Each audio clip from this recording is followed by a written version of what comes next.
the different shamans and things, and what they say about the different spirits that are around the neighborhood. Those religions tend to be ways of surviving in that environment. It's kind of interesting to look at it that way. And I can see why losing a language is losing a whole way of knowing associated with that particular environment and the people that evolve their language and their culture in that particular environment. We're losing that if we lose those people. But Husserl was Jewish, and Heidegger joined the Nazi Party and then became the head of the academic world under the Nazis. And one of his first jobs was to fire Jewish people, and so he fired his own professor and kicked him out of his job without giving him a retirement or anything. But within 2 years, actually 18 months, Heidegger ended up quitting himself and taking off to a cabin in the Alps in order to get away. Because he clearly came to realize that apparently he thought he would be able to control Hitler, and you know what? That didn't work. And instead of trying to stay there, he fled. Now, some people, in studying Heidegger and wanting him to be considered an important philosopher, encouraged people to think that Heidegger was against the Nazis and against Hitler. But just recently, within just this last year, his notebooks, called the Black Notebooks, have been published. And it turns out, as translations of those are coming out, that he was actually worse than Hitler. So that's going to be making some interesting philosophical news within the next 4 or 5 years for sure. Heidegger had been trying to be cleaned up so that everyone would think he was a good philosopher. But of course, if his politics are worse than Hitler, well, that's going to be it for him, at least for a while. Other contemporaries in Europe, I should mention that Heidegger had a student whose name was Hannah Arendt. Hannah Arendt was Jewish, graduate student studying with him, and it turned out, despite his Nazi associations, he fell in love with his graduate student. By the way, he was married, and his wife, and he knew about his relationship with Hannah Arendt, and his wife's only complaint was, well, but she smokes too much. It's kind of interesting, but Hannah Arendt became kind of a philosopher on her own, at least a writer, and she also was a reporter for a United States newspaper, I think the Tribune, but I'm not sure, and she was sent to Jerusalem for the trial of a Nazi who was found guilty, and she, in her reporting, invented the phrase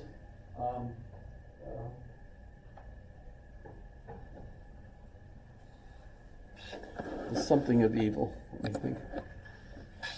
Hannah Arendt. The banality of evil. The banality of evil. She was reporting on the trial. The guilty individual had been the administrator of all the trains in the Holocaust, and he was a really good administrator, made sure all the trains were running on time and had full loads of Jewish people going to the camps and so on. Very good administrator. But in analyzing him, she concluded he was just doing his job.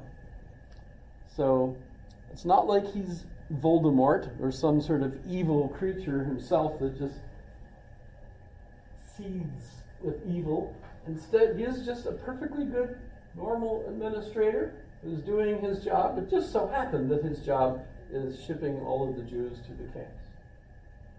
So the banality of evil. Kind of interesting because the Jewish community in the United States were furious with her because they expected her to find that he was evil, and for her to turn around and just say, he's just a normal person doing his job. It just so happens that his job was evil, the banality of evil. They were furious with her, and she had a hard time of it after that, because no one of the Jewish community were really very happy with her.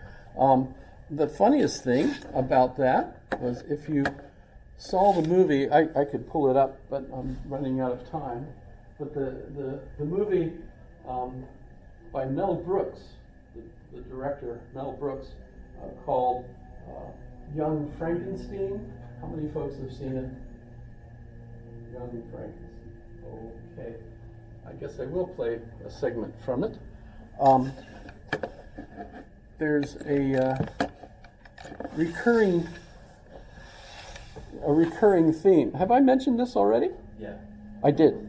Okay, so you've heard about the horse, and every time they say Frau Blücher, which is her name, and by the way, Hannah Arendt married Dr. Blücher, so that was her actual married name. So yes, so it seems to me like the United States, at least in the movies, made fun of her as a result of that. Okay, but what is Heidegger's philosophy? Heidegger tries to break the barriers of language, and in doing that, basically says language, because it structures the way we perceive the world, can't enable us to actually see how the world really looks on its own, how being really exists. And so what we have to do is somehow, using our thoughts, which are still structured in language, escape the limitations of our language and get to the nature of being itself. Well, that's absolutely impossible to do, because if you're basically using language to try to see what the world is like outside of the scope of language, guess what? That doesn't seem possible. But nonetheless, you could write books about this that just drive people crazy, because you keep trying to figure out a way to do it. So that's what Heidegger did. He's focused on being, and Dasein.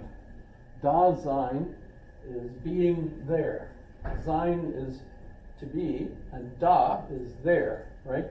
Remember, da in Russian is yes. Ja is yes in German. So don't get those mixed up. I did once, and that was a really bad situation. But in any case, Dasein is you. You're there. You exist there. You are being in the world. Jean-Paul Sartre responds to Heidegger, and his focus becomes being and nothingness. And for Sartre, human being is nothingness, coiled in part of being. And why are we nothingness? Because we have negation, the néant. We can say no. And being able to say no means we're not part of the structure of the universe. Because negation takes us out of it. It gives us free will. It gives us freedom. Because we can say no. This is happening, this is happening. We can say, no, I'm not going to do it. Whoa. So you escape. And as a result, for Sartre, you're an existentialist. And you realize that everything you choose, including the way you view the world, is your fault. Because if you don't like the way the world is, it's your responsibility to fix it. There's no excuse. No excuse. I'll quit at that point. There's lots of other contemporaries that I love to talk about.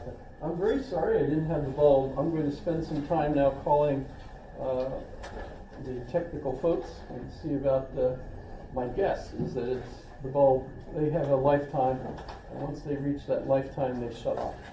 And won't come back on, despite the machine over here trying to turn it off. So I will call them and see if I can fix it. We start the Pragmatists on Wednesday. So first comes Charles Sanders Peirce, and then William James. And that should feel a lot more like being an American, as you'll see. Any questions for me? Lots more to say about all of this stuff, of course. This is an intro course. We're just riding on the surface of the waves here.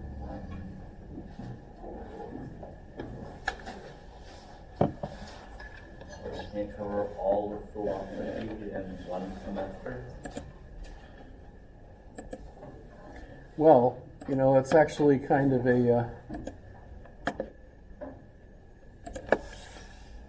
it's kind of an art, a process. There's no end to it.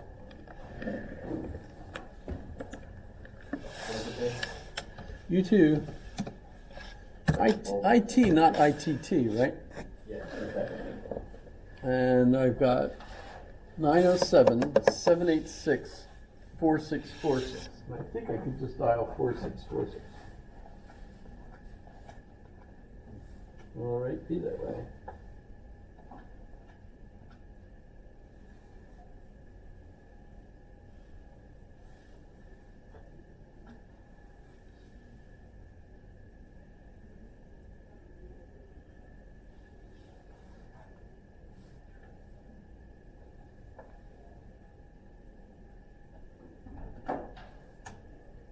Oh.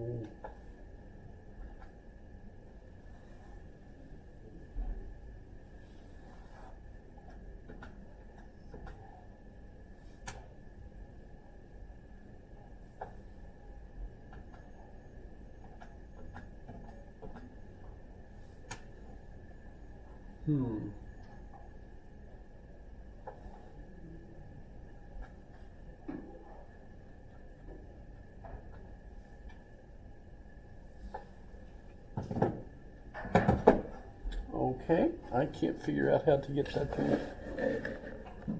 The phone will not let me dial. So.